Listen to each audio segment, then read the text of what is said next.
Hello दोस्तों, नमस्कार। स्वागत है आप सभी का मैथ जीनियस के यूट्यूब चैनल पर।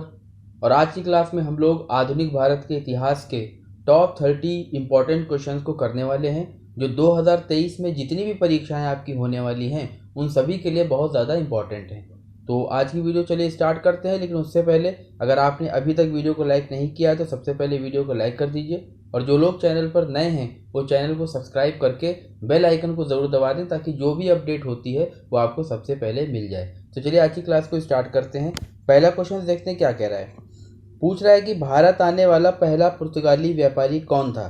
तो दोस्तों आपको याद रखना है कि सबसे पहले भारत में पुर्तगाली ही आए हैं, और पुर्तगालियों में सबसे पहले कौन आया था? Vasco da Gama. यदि आपसे क्वेश्चन में वर्ष पूछा जाए कि किस वर्ष में आया था, तो आपको याद रखना है कि ये 1498 में आया था। कब आया था?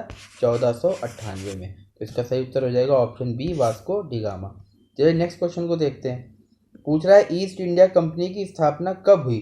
तो ईस्ट इंडिया कंपनी की स्थापना आप सभी जानते होंगे कि सन 1600 ईस्वी में हुई थी।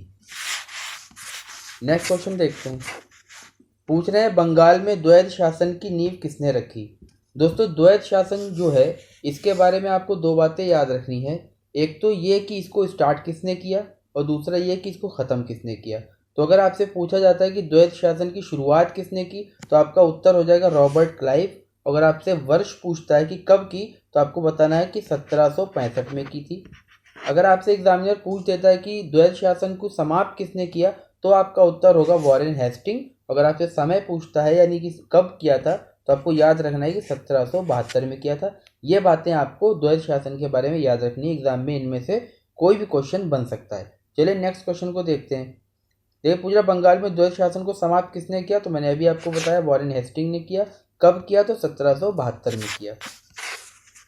सहायक संधि किसने लागू की।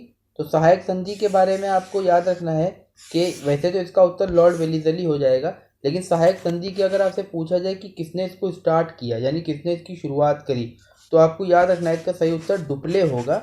लेकिन लॉर्ड वेलीजली इसलिए कहा जाता है क्योंकि सबसे ज़्यादा सहायक संधि का जो उपयोग है वो लॉर्ड वेलीजली ने ही किया था। लेकिन अगर शुरुआत पूछा जाए या किसने इसको बनाया, तो आपको उसका उत्तर देना होगा डुप्ले ने। ठीक है, डुप्ले कहाँ का था? फ्रांस का था।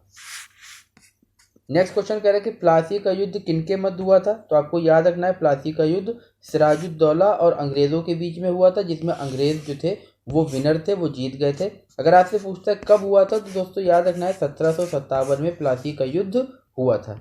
चलिए नेक्स्ट क्वेश्चन को देखते हैं। जेम्स प्रथम का राजदूत बनकर जहांगीर के दरबार में कौन आया था। तो जहांगीर के दरबार की बात करी जाए अगर, तो आपको दो बातें याद रखनी है। जहांगीर के दरबार में दो लोग आए थे। एक तो आपको याद रखना है थॉमस रो का नाम, एक आपको क्या याद रखना है? थॉमस रो आया था। और दूसरा आपको याद रखना है कि कैप्टन हॉकिंस आए थे। कौन आए थे? Captain Hawkins. ये जहांगीर के दरबार में आए थे। अगर आपसे पूछने की कब आए थे, तो आपका जवाब होगा 1608 में आए थे। इन्होंने फैक्ट्री स्थापित करने की परमिशन ली थी, जो इनको बाद में कब मिली थी? 1613 में मिली थी। ठीक है, अब एक और बात इंपॉर्टेंट आपको बता दें। यहाँ पे कैप्टन हॉकिंस हम बोल रहे थे, तो नाम में कैप्टन आता है ना, तो ये एक जहाज़ का कैप्टन था जिसको शिप बोलते हैं। तो उसका कैप्टन था, उसका नाम अगर आपसे पूछा जाता है तो आपको याद रखना है उस जहाज़ का नाम क्या था? हेक्टर था, जिससे कि ये भारत आया था।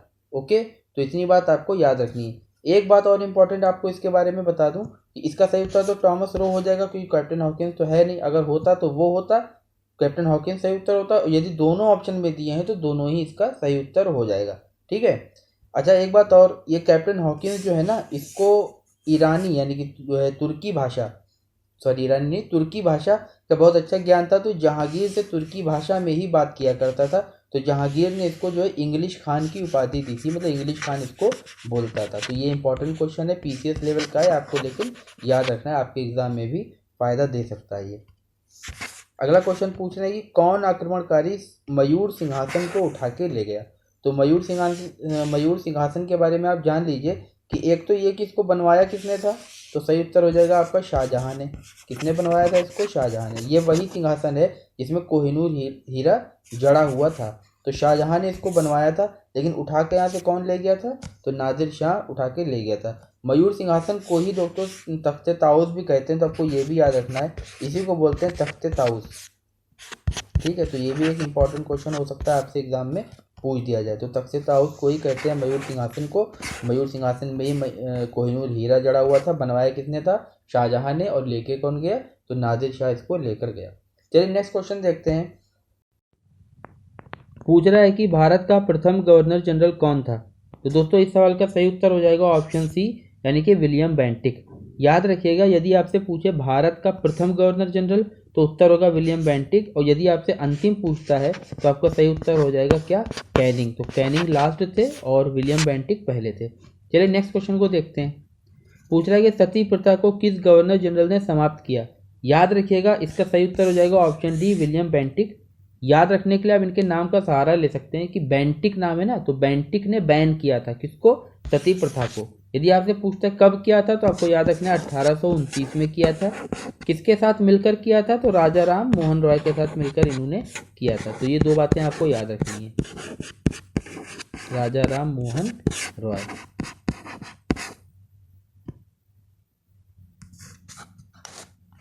चलिए नेक्स्ट क्वेश्चन को देख लेते हैं। हड़प नीति का प्रतिपादन किसने किया? तो दोस्तों याद रखिएगा, डलहौजी ने हड़प नीति का यानी कि डॉक्ट्रिन ऑफ लैप्स को इसने शुरुआत किया था। पूछता है कि कब किया था, तो आपको वर्ष याद रखना है 1848 से लेकर 1856 तक किया था। फिर उसके बाद क्रांति हो गई थी। ठीक है, तो हड़प नीति की प्रतिपादन किसने किया था? लॉर्ड डलहौजी ने किया था। वर्ष पूछे तो 1848 से लेकर 1856 तक। अगला क्वेश्चन पूछ रहे 1857 ईस्वी के विद्रोह के समय भारत का गवर्नर जनरल कौन था? तो दोस्तों आपको याद रखना है कि जब 1857 की क्रांति हुई थी तो उस समय भारत के गवर्नर जनरल कौन था? तो कैनिंग थे। कौन थे? कैनिंग थे। इसके बाद यही फिर वाइसराय बन गए थे पहले। ठीक है। मंगल पांडे ने किस सैन्य छावनी में विद्रोह किया था? तो इसका सही उत्तर हो जाएगा बैरकपुर, जो कि बंगाल में है। यदि आपसे पूछता है मंगल पांडे की जन्मस्थली कहाँ है, तो आपको याद रखना है कि वो अपने यहाँ उत्तर प्रदेश के बलिया में है। ठीक है। पूछे बीसी चटर्जी यानी कि बंकिम चंद्र चटर्जी द्वारा रचित आनंद मठ किस विद्रोह से संबंधित हैं? तो दोस्तों याद रखना है, इनका संबंध जो है वो सन्यासी विद्रोह से है। ऑप्शन ए इसका करेक्ट उत्तर हो जाएगा। नेक्स्ट क्वेश्चन पूछा शुद्धि आंदोलन किसने चलाया था? दोस्तों याद रखना है, शुद्धि आंदोलन चलाने वाले स्वामी दयानंद सरस्वती हैं। स्वामी दयानंद सरस्वती ही ने जो है ये कहा था कि वेदों की ओर लौटो, और आर्य समाज की स्थापना भी उन्होंने की थी। अगर आपसे मुझे सत्यार्थ प्रकाश किसने लिखी है, तो सत्यार्थ प्रकाश के लेखक भी जो हैं वो दयानंद सरस्वती ही हैं। ये बात आपको याद रखनी है, एग्जाम में इतने सारे क्वेश्चन आपसे पूछे जा सकते हैं। नेक्स्ट क्वेश्चन कह रहा है कि तत्वबोधिनी सभा के संस्थापक कौन थे?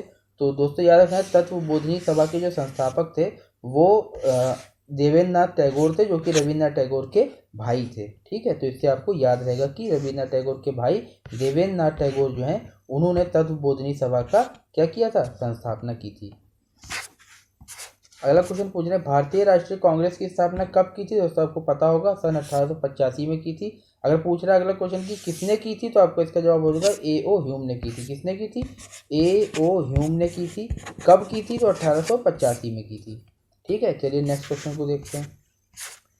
कांग्रेस की पहली महिला अध्यक्ष कौन थी? दोस्तों यहाँ पे दो क्वेश्चन बनते हैं। अगर आपसे पहली महिला अध्यक्ष पूछे तो आपका उत्तर हो जाएगा एनी बेसेंट। अगर आपसे पूछे पहली भारतीय महिला कौन है, तो आपका उत्तर हो जाएगा सरोजिनी नायडू। हो सकता है आपसे वर्ष भी पूछ दे कि ये कब बनी, तो सरोजिनी नायडू को याद रखिएगा कि ये सन 1925 में बनी थी कानपुर के अधिवेशन में। अगर एनी बेसेंट के बारे में पूछे तो ये 1917 में बनी थी, कलकत्ता अधिवेशन जब हुआ था तो इसकी अध्यक्ष ये बनी थी। ठीक है, तो ये दो बातें आपको याद रखनी है। अगला सवाल पूछ रहे गणपति एवं शिवाजी उत्सव किसने प्रारंभ किया? तो दोस्तों बाल गंगाधर तिलक ने स्टार्ट किया था। स्वदेशी एवं बहिष्कार का संबंध किस आंदोलन से है? दोस्तों याद रखिएगा, स्वदेशी आंदोलन का जो संबंध है वो बंग भंग आंदोलन से है। यानी कि जब बंगाल विभाजन हुआ था 1905 में, तो उस समय स्वदेशी आंदोलन चलाया गया था। तो इसका संबंध जो है वो बंग भंग आंदोलन से है। यह बात आपको याद रखनी है। नेक्स्ट क्वेश्चन कह रहा है कि किसे विदेश में सर्वप्रथम भारतीय राष्ट्रीय ध्वज फहराने का श्रेय प्राप्त है? यानी जो हमारा इंडियन फ्लैग है वो विदेश में सबसे पहले किसने फहराया था? दोस्तों याद रखना है, इसका सही उत्तर हो जाएगा ऑप्शन बी, मैडम भीकाजी कामा ने। यदि आपसे पूछ देता है कि कहाँ फैलाया था, तो आपको याद रखना है जर्मनी में फहराया था जर्मनी में। और आपसे पूछ दे कि कब फैलाया था, तो आपको याद रखना है 1907 में। कब? 1907। तो यहाँ पे तीन क्वेश्चन आपके बन जाते हैं कि विदेश में भारतीय राष्ट्रीय ध्वज किसने फहराया, तो भीकाजी कामा ने फैलाया। कहाँ फहराया, जर्मनी में, और कब फहराया, तो 1907 में। ये तीनों बातें आपको याद रखनी है, एग्जाम में इनमें से कोई भी क्वेश्चन बन सकता है। अगला सवाल पूछ रहा है कि 1911 में आयोजित दिल्ली दरबार के समय भारत का वाइसरॉय कौन था, तो दोस्तों याद रखना है कि ऑप्शन सी होर्डिंग थे। आप इसको ऐसे याद रख सकते हैं कि जब दरबार लगा हुआ था तो होर्डिंग लेके खड़े हुए थे, तो इस तरह का आप दिमाग में याद रखेंगे तो आपको हमेशा याद रहेगा कि 1911 में जो दिल्ली दरबार लगा था उसमें होर्डिंग थे कौन, इसके भारत के वाइसरॉय कौन थे उस समय पे, होर्डिंग थे। ठीक है, तो ये बात आपको याद रखनी है। नेक्स्ट क्वेश्चन कह रहा है कि भारतीय राष्ट्रीय कांग्रेस की स्थापना के समय भारत का वाइसरॉय कौन था, दोस्तों याद रखना इसका सही उत्तर हो जाएगा डफरिन। कौन सा, डफरिन। 24 का सही उत्तर हो जाएगा ऑप्शन ए डफरिन। 25 क्वेश्चन पूछ रहा है कि कांग्रेस के किस अधिवेशन में गरम दल एवं नरम दल तथा कांग्रेस एवं मुस्लिम लीग के मध्य समझौता हुआ था, दोस्तों याद रखना है 1916 का जो लखनऊ में अधिवेशन हुआ था कांग्रेस का, उसमें ये नरम और गरम दल दोनों क्या हुए थे, वापस से पैचअप हो गया था उनका ब्रेकअप कब हुआ था, तो 1907 में जब क्या कहते हैं सूरत के इनका जो अधिवेशन हुआ था कांग्रेस का, उसमें ये विभाजन हो गया था इनका, और 1916 में वापस से इनका क्या हो गया, पैचअप हो गया। ठीक है, तो ये बात आपको याद रखनी है। असहयोग आंदोलन कब शुरू हुआ था, दोस्तों याद रखना है ये 1920 में शुरू हुआ था। कब तक चला था, तो 1922 तक चला था। सही उत्तर हमारा क्या होगा 1920, और कब तक चला था 1922। इसके बाद क्या हुआ था, चौरी चौरा का कांड हुआ था और गांधी जी ने असहयोग आंदोलन को वापस ले लिया था। ठीक है, स्वराज पार्टी के संस्थापक कौन थे, तो स्वराज पार्टी के संस्थापक मोतीलाल नेहरू और चित्तरंजन दास दोनों ही थे, यानी सही उत्तर हमारा जो होगा option D, A and B both. Swaraj Party की स्थापना कब हुई थी आपसे पूछता, तो आपको याद रखना 1923 में हुई थी। अभी पिछले क्वेश्चन ने बताया कि जो आपका असहयोग आंदोलन था वो 1920 से लेके 1922 तक चला था, तो 1922 में जब चौरी चौरा का कांड हो गया तो गांधी जी ने क्या करा था, असहयोग आंदोलन जो है वो वापस ले लिया था, जिससे लोग काफ़ी दुखी हो गए थे जो उनके साथ आंदोलन में शामिल थे। इसीलिए फिर मोतीलाल नेहरू और चित्तरंजन दास जी ने मिलकर स्वराज पार्टी की स्थापना करी थी। इसको 1922 के बाद 1923 में करी थी। किसने, ए एंड बी, यानी कि मोतीलाल नेहरू और चित्तरंजन दास, CR दास जिनको कहते हैं, इन्होंने मिलकर की थी। अगला सवाल पूछ रहा है बारदोली सत्याग्रह किससे संबंधित है, तो दोस्तों बारदोली सत्याग्रह के बारे में आपको याद रखना है, इसका संबंध सरदार पटेल से है।